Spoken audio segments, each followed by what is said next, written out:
पाकिस्तान जाएं और आप कसूरी फ़लूदा ना खाएं। एनसीए में जब हम लोग होते थे तो हमने हमेशा वो पुरानी अनारकली जाना और कसूरी फ़लूदा खाना, वो तो एक पेट हम लोगों का काम था कि वो करना ही करना है।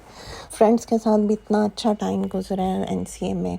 और उसके बाद अब जब भी जाना तो अब हमने वो कसूरी फ़लूदा ज़रूर खाने जाना।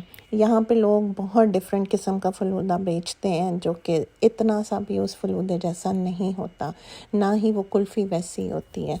तो इस बार मैंने सोचा कि नहीं, मैं ख़ुद बनाती हूँ। और इत्तेफाक से मुझे ये कुछ अर्सा पहले ही एक रेसिपी मिली कुल्फ़ी बनाने की, तो मैंने उस कुल्फ़ी को फ़ॉलो किया, उस रेसिपी को फ़ॉलो किया। वैसे तो मैं बनाती थी वही जो टिपिकल चल रहा आजकल सबसे ईज़ी चीज़ जो है, कंडेंस मिल्क डालो, ब्रेड डालो और दूध डालो तो जनाब वो कुल्फ़ी आपकी तैयार हो जाएगी। लेकिन पता नहीं क्या है कि अब मुझे बाहर का ये जो फ्लेवर्स हैं इन चीज़ों के मुझे नहीं पसंद। ये बहुत इजी रास्ता है कि आप वो जाके अपना वो टेस्ट अचीव कर लें, लेकिन मुझे उसकी समझ नहीं आती। तो मैंने कहा मैं तो स्क्रैच से ही बनाऊँगी, और ये जनाब मैंने शुरू कर दिया है। मैं इसके अंदर मैंने क्रीम डाली है, 35% क्रीम डाली है। मेरे पास कुछ फ्रोज़न पड़ी हुई थी और कुछ ये उसमें थी बॉक्स में, तो मैंने वो डाल के दूध डाला है। आपने जितना मर्ज़ी डालना है आप डालें, इसमें कोई वो रॉकेट साइंस नहीं है। इसमें बस आप आराम से जितनी आपकी वो है आप उतना डालें।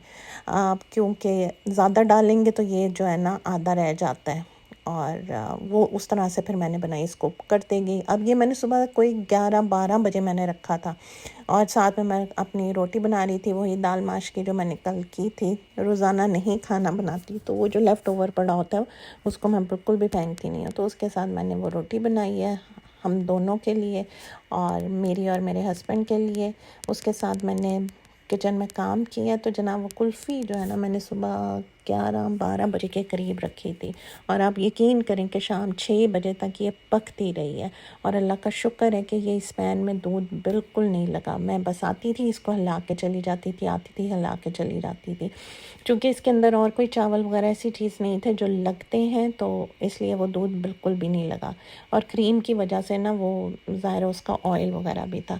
तो ये देखें अभी भी पक रहा है। पकते पकते मैंने साथ में इसमें वो बादाम डाले हैं, इलायची डाली है, इलायची पीस के, बादाम पीस के डालें। ये देखें अब इसका कलर चेंज होना शुरू हो गया, और ये देखें किधर था और कितना रह गया। अब पूरा ऑलमोस्ट पूरा था।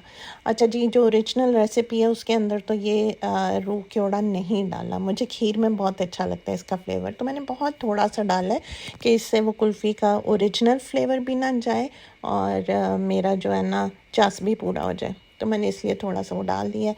ये बादाम और मैं हाथ से पीस रही थी, उसकी वजह ये थी ग्राइंडर नहीं चलाना था क्योंकि मेरी बेटी नैप ले रही थी। अब तो इसलिए मुझे हाथ से ही इसको अ, जैसे सिल्क की तरह कूटते हैं उस तरह से मैंने कूटा था।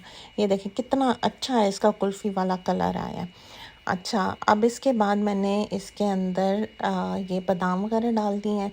फिर जब मैं कुल्फ़ियों में डालने लगी तो मुझे पता चला कि ये जो कुल्फ़ियाँ इस बार मैं लेकर आई हूँ, इसका मोल्ड ये बिल्कुल भी अच्छा नहीं है। ना अच्छे होने की वजह ये है, एक तो इसके ऊपर स्माइली फेसेस बने हुए थे, ये वैसे ऐसे ही उठा लिया और देखा ही नहीं।